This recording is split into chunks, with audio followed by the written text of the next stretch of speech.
অন্য চন্দ্রিমা করতে করতে খুব ইন্টারেস্টিং কিছু জিনিস মাথায় আসে বা দেখতে পাই আমরা, সেটা শেয়ার করব বলে কিন্তু একটুখানি মনে হলো ভিডিওটা করি। আসলে এতদিন ধরে আমি সবসময় পাবলিক পারফর্মার হিসেবে যেহেতু আমি কাজ করি ফ্রম দ্য ভেরি বিগিনিং, সেই জন্য পাবলিক ইন্টারাকশন তো আমার একটা ছিলই।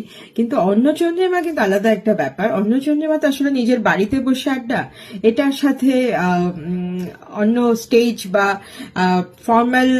ফর্মালিটির খুব একটা ব্যাপার থাকে না।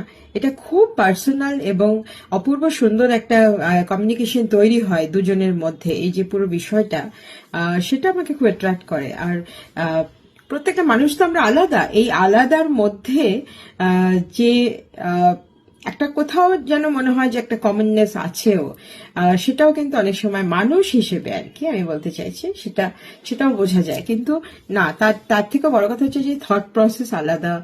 তারপরে সেই মানুষটা সে কিভাবে ভাবে, যেহেতু আমরা প্রত্যেকেই আলাদা আলাদা মানুষ, আলাদা আলাদা তাদের ইন্ডিভিজুয়ালিটি, তারপরেও বলবো যে কোথাও একটা মানুষের সাথে মানুষের কানেকশনটা কিন্তু খুব ইন্টারেস্টিং।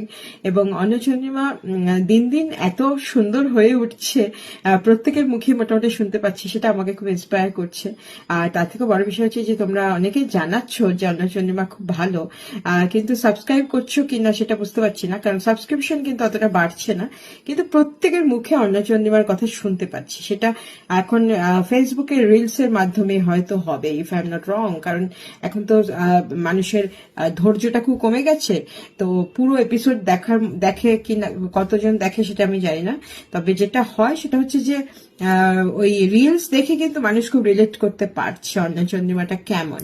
কিন্তু আমি যেটা বলবো যে পুরো এপিসোড না দেখলে তোমরা কিছু শিখতেও পারবে না, বুঝতেও পারবে না, জানতেও পারবে না এক্স্যাক্টলি কি হয় আর কি।